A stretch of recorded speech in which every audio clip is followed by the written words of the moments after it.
Hola a todas, hola a todos. Vamos a hablar hoy acerca del método del análisis de los datos para elaborar un protocolo de nivel licenciatura. Cualquier proyecto de titulación, monografía o tesis debe recolectar datos. Recolectamos datos para saber qué piensa o qué hace la gente. Es necesario preguntarles, no tenemos otra forma de obtener los datos. Para recolectar los datos, el enfoque que utilizamos, el criterio que utilizamos en estos videos es el enfoque cualitativo y cuantitativo. El cualitativo se basa en la técnica de entrevista. El instrumento es el guión de la entrevista.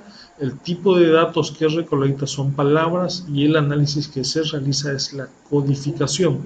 En ocasiones también se le denomina categorización. El enfoque cuantitativo, por la otra parte, usa la técnica de encuesta, el instrumento de cuestionario, recolecta datos numéricos y aplica pruebas estadísticas. Los tipos de datos dependen del tipo de técnica que vamos a aplicar. Para la técnica básicamente cualitativa, las preguntas son abiertas. Para la técnica cuantitativa, generalmente las preguntas son cerradas. Entonces hay una diferencia en ambos casos. Por eso separamos aquí. Vamos a hablar primero de el instrumento cualitativo del guión.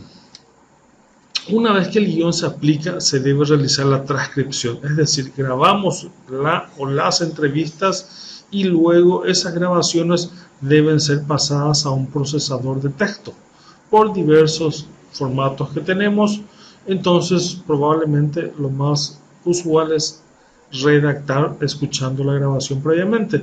La transcripción puede ser natural o literal. Se recomienda para el nivel licenciatura la transcripción natural. Es la mejor, es la más adecuada.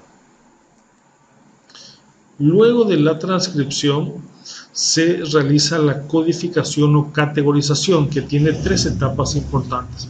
La primera es la codificación libre, donde dentro de los párrafos en las diversas entrevistas buscamos las similitudes, las diferencias, las importancias, comparamos, creamos códigos.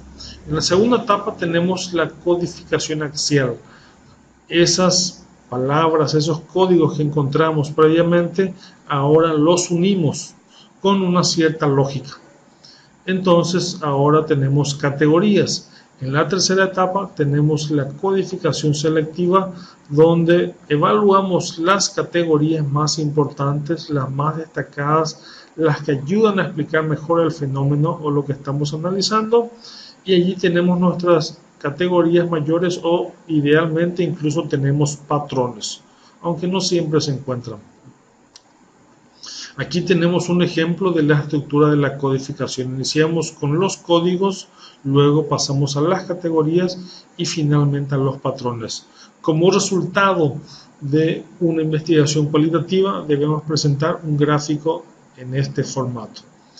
En otras ocasiones, incluso las categorías pueden tener distintas importancias, distintos tamaños e incluso jerarquías, con algunas categorías más importantes que otras. La triangulación en la investigación cualitativa, es decir, combinar entrevistas con estadísticas, con fotografías, con periódicos, con videos, datos de múltiples fuentes, es algo muy común y muy recomendado.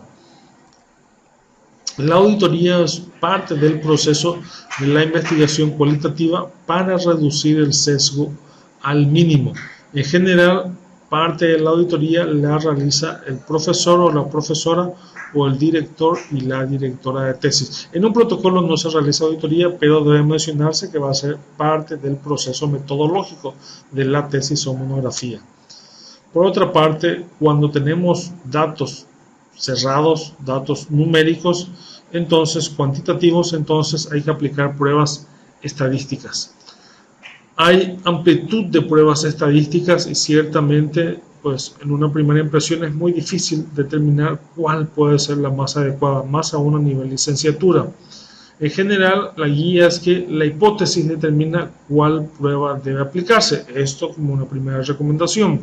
A nivel licenciatura estamos viendo algunas de las siguientes pruebas estadísticas que muy probablemente puedas aplicar en tu tesis o monografía. Tiene relación con el tipo de dato que se va a recolectar. Nominal, preguntas de sí o no, de género, de sexo, pues, temas sencillos, básicos. Son generalmente todas palabras. Las ordinales también, solamente que hay un orden, por ejemplo, primaria, secundaria, licenciatura, posgrado, hay un orden. ¿Sí? El intervalo es numérico con ciertas características y la razón prácticamente son números puros. ¿Verdad? Entonces, generalmente, pues tenemos que ver alguna de estas pruebas estadísticas. Algunas son más comunes que otras. La chi cuadrado, las frecuencias, la contingencia, la proporción, las medias son muy comunes y prácticamente le pueden ir a cualquier tesis o monografía de nivel licenciatura. Hay que aclarar que la chi cuadrado no solamente es para datos nominales, también puede ir en los ordinales, así como las frecuencias y las contingencias también pueden ir aquí. ¿Sí? Esto es importante aclarar.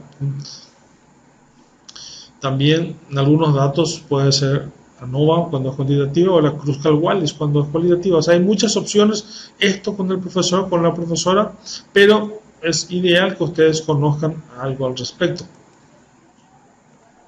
¿Qué determina qué tipo de prueba estadística se va a aplicar? Básicamente el tipo de datos que tenemos también es muy importante.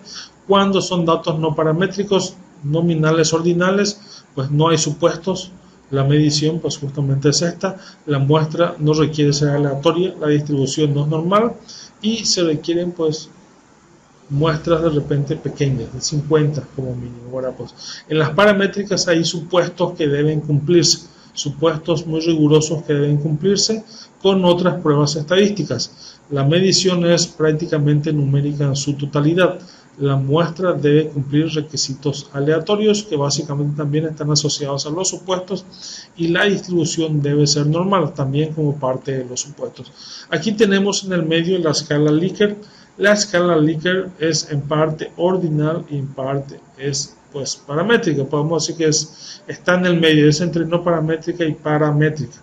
Si lo dijéramos estaría aquí entre ordinal e intervalo. ¿Sí?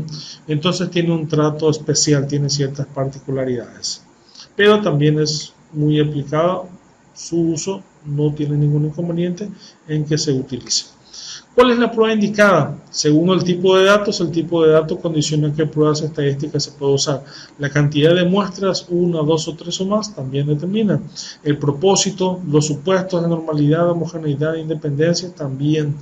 En general, para el nivel de licenciatura, el tipo de datos más recolectado es ordinal o intervalo. La cantidad de muestras es 1, el propósito es la descripción y los supuestos de normalidad, homogeneidad e independencia no se cumplen. Por lo tanto, como no se cumplen, las pruebas estadísticas deben ser no paramétricas y tienen ciertas características entre ordinales, nominales y en ocasiones intervalo. Pero básicamente estamos pensando en una situación de pruebas no paramétricas. Esto es algo que debe considerarse, lo cual no implica que la tesis o la monografía sea menos, no, sencillamente indica que utilizamos otro tipo de pruebas. ¿Sí? También se debe evaluar previamente la confiabilidad del instrumento en su consistencia interna. La confiabilidad se constituye de varios aspectos, uno de ellos es la consistencia interna. Aquí el alfa de Cronbach para las escalas de Likert es la opción recomendada y la de Kuder-Richardson es para preguntas de sí o no. Entonces estas son las dos más comunes, por eso las menciono. Aquí tenemos un ejemplo de tablas y gráficos, tenemos una prueba de ANOVA, tenemos estadísticas descriptivas, tenemos una tabla cruzada, una prueba de chi cuadrada,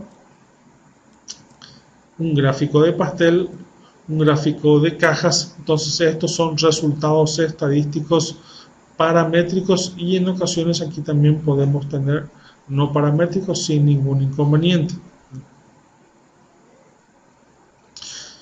Recordar siempre que el análisis de datos implica ordenar, clasificar e interpretar la información. No todos los datos se presentan, solo los más destacados, solo los más importantes. Al finalizar la recolección de datos tendremos muchos datos, pero no es necesario ni recomendable presentar todos. Como siempre, el director, la directora de tesis, el profesor, la profesora debe evaluar el método y obviamente les va a ayudar en todo este proceso. Lo ideal siempre es que se apoyen ampliamente en su profesora, en su profesor para realizar este apartado que inicialmente es algo difícil de lograr para los estudiantes de nivel licenciatura.